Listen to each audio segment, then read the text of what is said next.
Alright, Nomads. Well,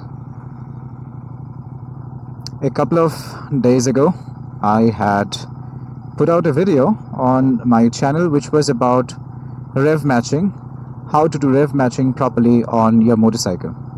Now, I figured out that people tend to have certain misconceptions about rev matching, and this is leading me to create this particular video in which I'm going to be clearing out some fundamental misconceptions that people have with regard to rev matching. So let's get started and we'll clear the air of some basic misconceptions that are floating in the air, which are preventing people from making use of such a beautiful process which is healthy for the engine, which is healthy for you as well. Alright. So, let's quickly get into the topic. The first misconception that I've heard people telling me about is that, then we'll take a right, is that rev matching is only for sports motorcycles. Well, if you just take the word only from there, the rest of it is just about correct. So rev matching is for sports motorcycles, but not only for sports motorcycles. You get it? So rev matching is doable for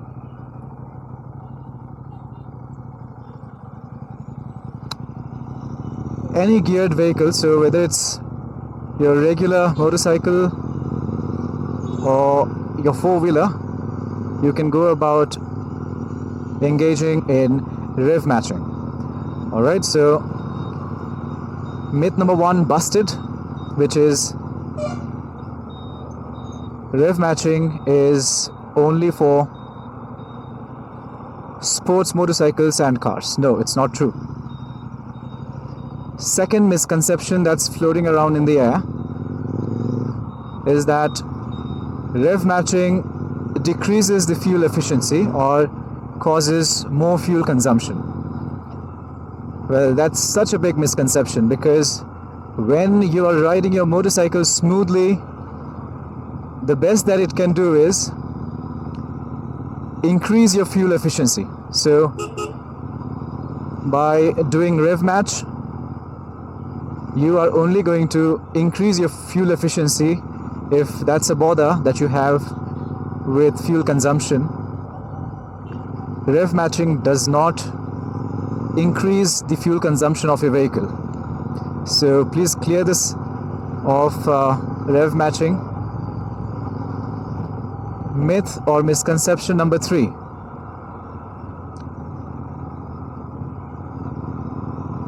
Rev matching causes stress on the engine.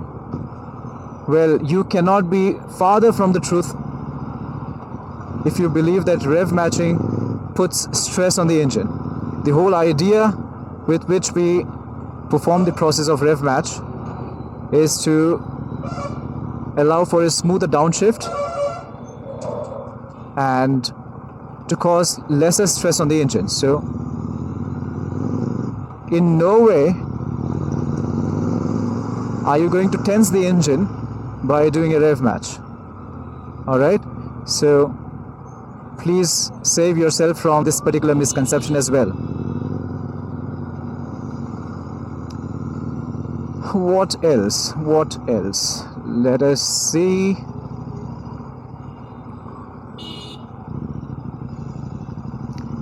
I guess those are the major misconceptions that people have.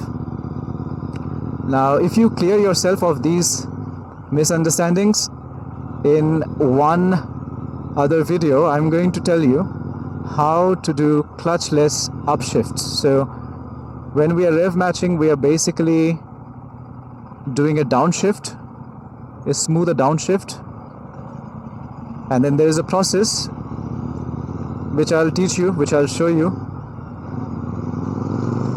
which would allow you to shift up on your motorcycle without making use of the clutch. I'll see if I can find sufficient space on the road as I go to demonstrate a clutchless upshift, while at the same time I am also going to demonstrate a few instances of rev match and downshifting.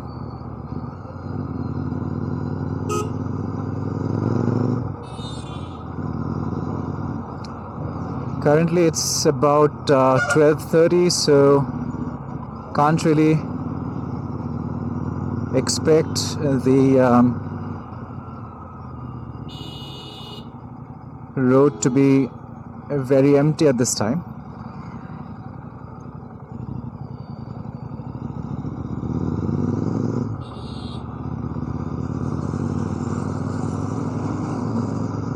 And that's how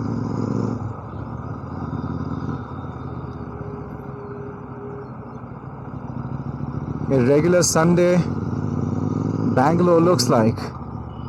Alright, we are going to take a right from here.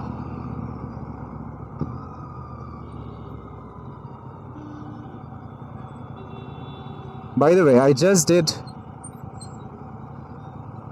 a downshift while performing rev match. Okay? Alright, so now you will see. Did you see that? Idiots.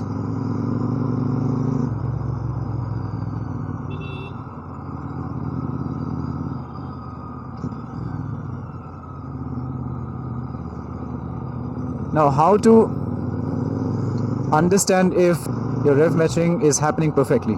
Well, if the revolutions match up perfectly, your bike is not going to give you a jerk or a jolt after the process has happened. It's not going to lurch forward. It's not going to, sort of jump ahead of you. So we'll just pick up some space. We'll just pick up some pace and just look at it. 1 downshift, 2 downshift, no lurching forward of the motorcycle, and no sudden jerk on the motorcycle, meaning a perfect rev match. Oh yeah, talking of rev match, one other misconception that people have is every time that a rev match is supposed to be done, it has to be 100% perfect rev match. Well, no, not really. Yes, the more perfect that you get with the process, the better and the smoother your downshift is going to be, and the easier it's going to be on the engine. But better than performing no rev match at all. It's always... Is that a BMW? What bike is that? Alright, we're going to pick up some pace. Why am I saying space? We're going to pick up some pace. I believe that's a BMW F850.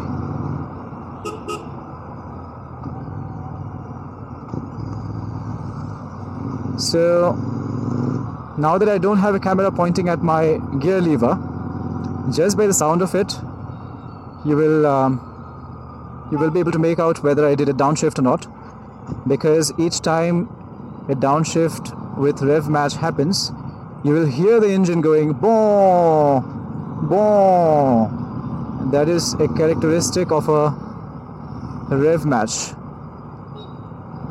That sort of a sound is going to be audible to you from the engine each time that you do a rev match, and not otherwise. So just keep an eye on my left and right hand and keep your ears open to the sound of the engine.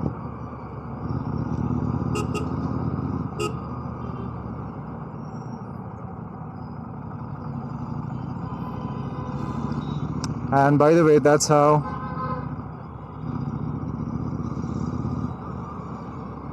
that's a Triumph, yeah, okay.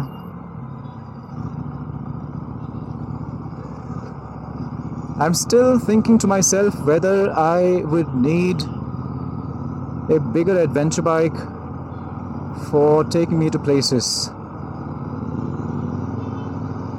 with some niggles and some minor issues in my interceptor. If those are addressed, I somehow don't feel the urge of having a bigger motorcycle, at least not when I'm riding alone. Maybe when it's a 2-up ride with a pillion, and when we are going real long distances, the effortlessness of a bigger motorcycle is what could be an enticing point, which could prompt me to think about getting a bigger motorcycle. But anyway, for now, I don't really have money to get a bigger motorcycle, so no point thinking about that. Alright, so now I'm gonna downshift. 1, 2, 3. Just did 2 downshifts.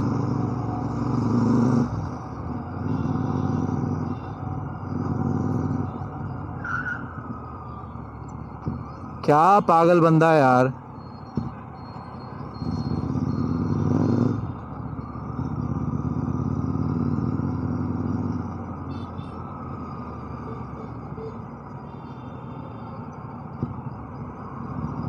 They both are seeing each other and then doing what's just not needed. You could hear the brakes screeching, right? Alright, so did one more downshift. See, now my hands are here and this is a demo of a clutchless upshift, okay?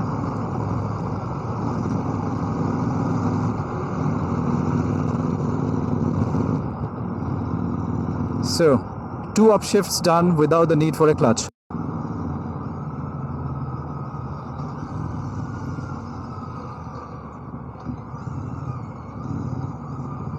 Once you have perfected your rev matches, you have got to practice matching the revs while taking a turn. Okay, because it would also involve one other variable, which is to gradually pull in the front brake lever as you are making the turn, depending on obviously how sharp the turn is. So forget about those things, those complicated things. Let's not talk about those for the time being, but focus on the basics. Focus on getting the shifts done correctly. The downshifts correctly, rather.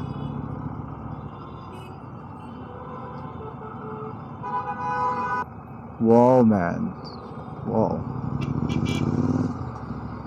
I would have taken this route, but just look at the number of vehicles. It's swarming with vehicles. So I prefer to take a longer route.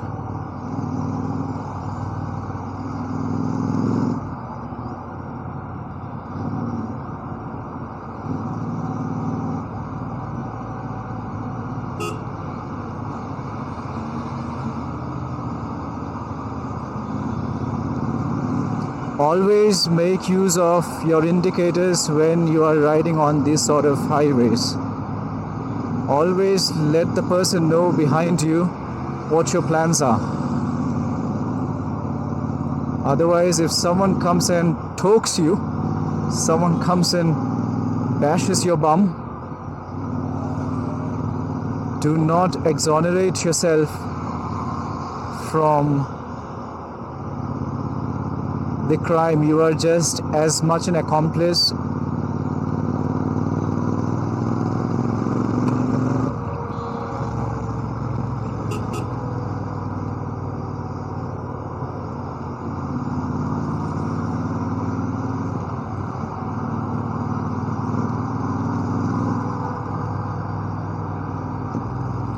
one downshift, 2 downshift.